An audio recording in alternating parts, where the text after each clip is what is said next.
Okay, this is a finished product. It looks nice and crunchy and it tastes really good. You can see it's how it is. It's nice and moist on the bottom, like I said. Nice and juicy, as you can see. And it tastes really good. It should be nice and crunchy.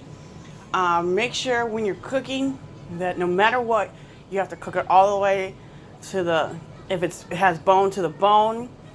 Blood comes out, everything. If it's it's really important that you don't just cook the chicken breast all the way, that you cut it up a little bit and make it into smaller pieces. Now, not as small as this. I have children, so that's why I have pieces like that. But just take off cut off between this way, like cutting this way, and cut off little layers.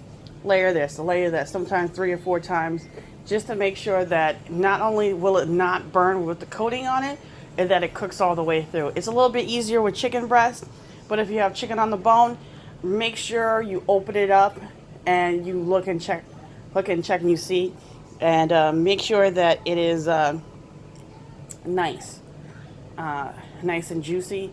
So check every 15 minutes if you can, and make sure everything's nice and cooked. With the second batch, because it's a little bit bigger pieces, have to cook a little bit longer.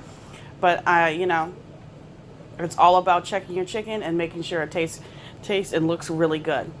And you guys have a fun time, and I am going to eat my chicken.